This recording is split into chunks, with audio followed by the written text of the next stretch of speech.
Hey, it's DJ at MicroArts and welcome to our Inbound Video Series. So today we want to talk about the buying cycle as it relates to calls to actions and offers. So everyone talks about the sales funnel, top of the funnel, bottom of the funnel. But what I think is more important when someone has a no need, want, or desire is understanding the buying cycle. So understanding what it's going to take to get someone from need recognition all the way to purchase decision. So the reality is that 60% of the sales cycle is over before sales is even involved. And the reason for that is people are self-educating. People are going online and they're doing research. They're saying, I need a new CRM system for my company. I want a new car. I really want a new set of new golf clubs. So what am I going to do? I'm going to go online. I'm going to say, what's the best CRM system for my agency based on my size and the different criteria? What's the best car for a family of 4 that doesn't drive very far? Or what's the best set of golf clubs for me, a weekend warrior hack? Basically, once I'm online, I'm going to start to dig and I'm going to start to find different things, and then I can start to establish my buying criteria. So when you look at statistics, though, that 80% of website visitors are just doing this. They're performing research. They're going online and they're saying, all right, we need a new CRM system for my agency. I want this new car. What's the best one for me based on my criteria?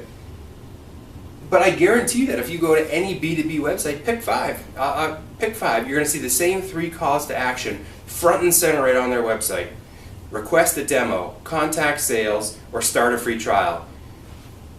But we know 80% of people are performing research. How can they intelligently know? How can they start to evaluate vendors when they don't even have buying criteria established yet? All they have is a known need, a known want, and a known desire.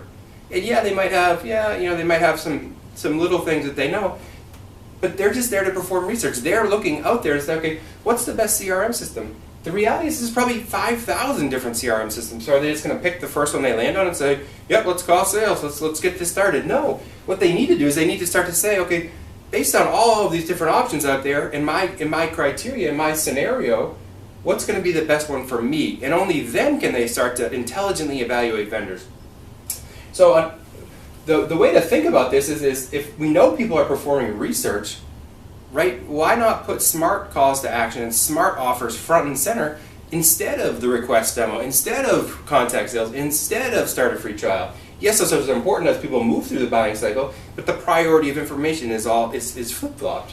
So what if we had big smart calls to action on these home pages and these landing pages that were, download an ebook, download a white book, download a tips. The tips might be, what are the 5 considerations when buying a CRM system for small agencies? That seems pretty helpful. What's going to end up happening then people are going to start to establish their buying criteria, and 2 things are going to happen. One is they're going to start to build trust with your company because you've now positioned yourself from a solution provider to say, hey, if you're thinking about CRM, here's 5 things that you should strongly consider. And the second thing is that you're going to be able to start to frame what the buying criteria should be. So basically what's going to happen then is now people are starting to say, wow, this is really important. These 5 things are very, very important. Now they're going to put those on their list of what the buying criteria would be, so that when they go to evaluate vendors, guess what? They're going to have your company top of mind, and they're going to say, XYZ company give me a lot of trust, but they also started to frame my buying criteria. These things are important to me, or alternatively, they're not important to me, and that's important because what's going to happen there is now your sales team hasn't wasted any time on an unqualified lead. So remember, when we're thinking about the buying cycle, and we're thinking about people that have a known need, a known want, or a known desire, think about the buying cycle. Think about the statistics. So 80% of people are performing research. Let's put smart, intelligent offers and calls to action front and center to help pull people through this, so we can help them frame their buying criteria. We can start to qualify leads by getting people that your company isn't a good fit for out of there, so your sales isn't wasting time with them. So your sales is talking to people that have moved through the buying cycle, they've performed the research, they've established the buying criteria, they've seen that your solution or your product is a good fit, and now when they're at the purchase decision, you're already that much further along. So thank you very much for your time, and until next time.